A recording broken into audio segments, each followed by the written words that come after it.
ഇന്ന് നമുക്ക് തണുപ്പ് കാലത്തുണ്ടാകുന്ന ചുണ്ടുപൊട്ടലിനെ കുറിച്ച് ചില ടിപ്സുകൾ വിവരിക്കാം.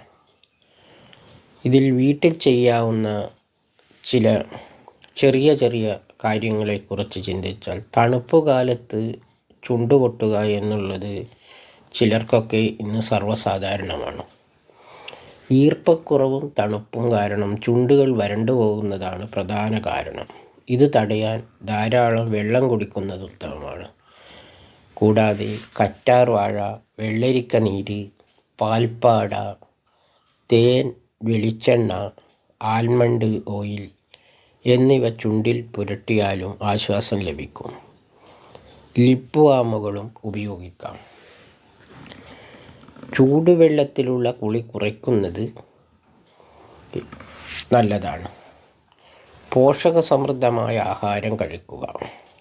ചുണ്ടിൽ ഉമിനീർ പുരട്ടുന്നത് കഴിവതും ഒഴിവാക്കുക. കൂടാതെ സൺസ്ക്രീൻ ഉപയോഗിക്കുന്നതും നല്ലതാണ്. വീട്ടിൽ ചെയ്യാവുന്ന ചില പ്രതിവിധികൾ വിവരിക്കാം. കറ്റാർ വാഴ ജെൽ ദിവസവും പുരട്ടുന്നത് ഈർപ്പം നൽകും.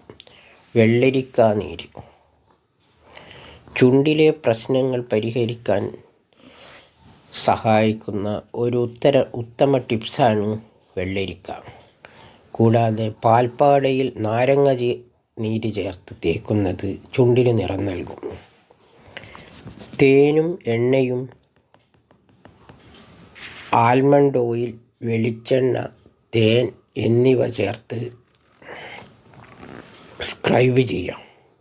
വെള്ളം നമ്മുടെ ശരീരത്തിന് അത്യാവശ്യമായ ഒരു ഘടകമാണ്.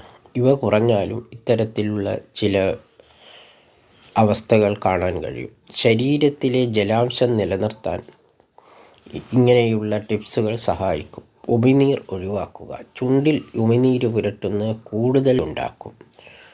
ചൂടുവെള്ളം അമിതമായ ചൂടുവെള്ളത്തിൽ കുളിക്കുന്നത് ഒഴിവാക്കുക. പോഷകസമൃദ്ധമായ ഭക്ഷണം, ധാന്യങ്ങൾ, പരിപ്പ്, മീൻ, പഴങ്ങൾ എന്നിവ കഴിക്കുക. ചർമ്മ സംരക്ഷണത്തിനായുള്ള ലിപ് ബാമുകൾ. നല്ല ലിപ് ബാമുകൾ ഉപയോഗിക്കുക. രാസവസ്തുക്കൾ കുറഞ്ഞവ തിരഞ്ഞെടുക്കാൻ പ്രത്യേകം ശ്രദ്ധിക്കുക. മോയ്സ്ചറൈസർ കുളിച്ച ശേഷം ഈർപ്പമുള്ള ചർമ്മത്തിൽ മോയ്സ്ചറൈസറുകൾ പുരട്ടുക.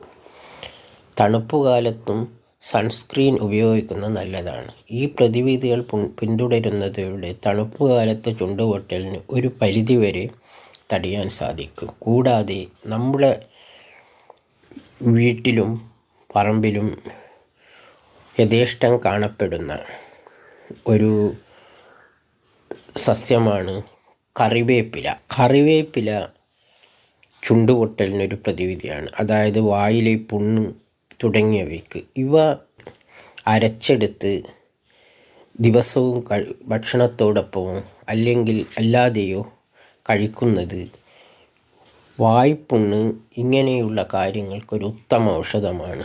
കഴിവതും പുറത്തുനിന്ന് വാങ്ങാതെ വീട്ടിൽ നിന്നും പറിച്ചെടുത്ത ഇലകൾ ഉപയോഗിക്കാൻ പ്രത്യേകം ശ്രദ്ധിക്കുമല്ലോ.